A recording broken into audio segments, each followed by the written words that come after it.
This right here, this morning, this is community solar. Hundreds of stakeholders coming together to define their clean, prosperous energy future. This is community solar.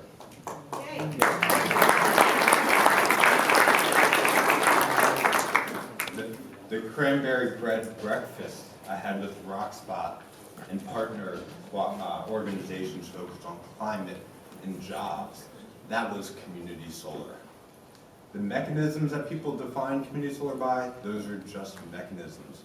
And as Chris Nidell said, we're all going to make the mechanisms that work with us in collaboration with our state partners and our local partners.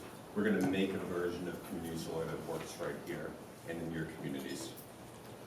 The reason it's so powerful is because when stakeholders come together and they define a version of community solar for themselves, they create benefits that are shared, and then they can benefit the project, drive down cost, and drive up the value. Community solar is going to be the lowest form of solar electricity on the grid. It's going to be the highest value, and it's going to compete with wholesale rates. I'm going to show you a couple slides to show you how that's true, if I can figure out this. Great. So, I'm going to focus on the affordability, how community solar can become affordable, how it can be accessible, show you a couple of proof points, and show you the long-term vision. Right here in upstate New York, we've heard that solar doesn't pencil out. Right? It pencils out when you come together and you make it pencil out. We look at local utility rates that are 9.7 and way upward from there. Right? There's an opportunity for community solar to be bought and purchased today with huge 25% savings that don't escalate out into the future. There's huge opportunity for day one savings. You can create over $4.2 million of savings over 25 years. There's a little bit of a typo over there, right? 4.2 million savings over 25 years and 8 million savings in 40 years. That's what that typo is. For just 15 megawatts, right? Compared to buying utility power, huge economic benefits to the community. And some nice returns for investors.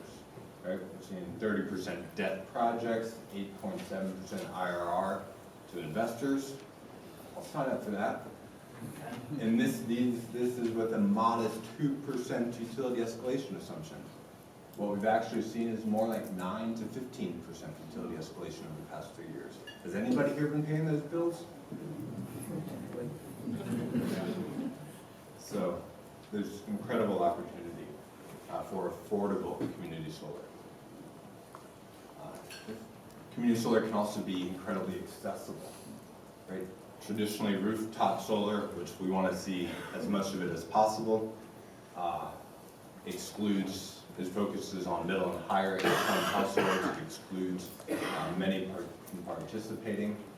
But community solar can provide access to really all households in the community. It eliminates the need to own a rooftop, and you can create benefits through the sharing platform. Because community solar creates community benefits that are community-wide and accessible to all, the community can support projects to amplify community benefits. Just like you've heard in these last three examples, the community can provide landfills. That's real economic savings that goes into the pockets of homeowners. Communities can provide parking lots around municipal buildings. This is a project we're working on in Minnesota at the state capital. Because the whole community benefits from low income all the way through upper income, and even the municipalities themselves, we can now access these benefits.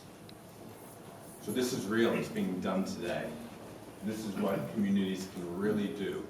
And there's proof points out there. They can provide land, they can support the interconnection process, the community can have incredible impact and eliminate real costs through the zoning process, permitting, and even signing up as off-takers. And this has been done RMIs, we're doing this with Blue Select, the utility in St. Lucia. We're helping out co-ops down in New Mexico to pull all these same levers. That was an X instead of a 7, but that's interesting. And then CNY, RPDB has experience doing this in wind. And they've had incredibly successful projects, creating community value.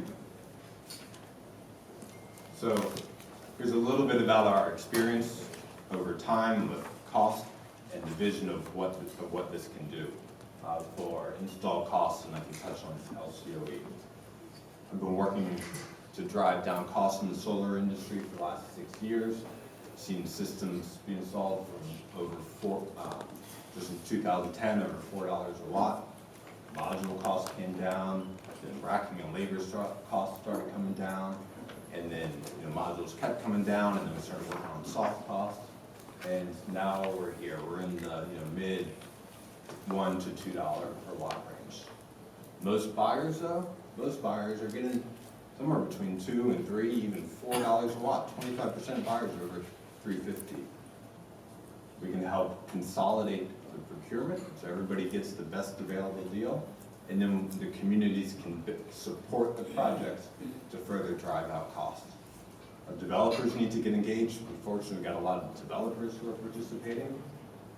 They can standardize projects, they can negotiate better long-term contracts, and they can also drive out costs through technology improvements. Community solar is going to compete. These are low wholesale rates right here. They're available today, and they're going to get better. So this is a little bit bigger picture of where we're working. As I said, we're working in co-ops in New Mexico and Colorado. We're working to support CNY through our partners, Chris. And we're also working up in Rochester to deliver 8 to 16 megawatts of community solar with Rockspot.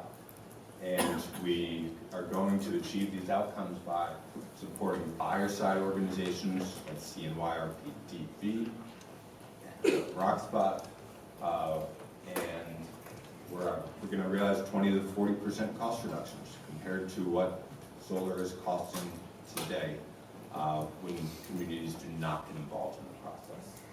So we're very excited about the opportunity and to participate in community solar as it's being defined with all of you today.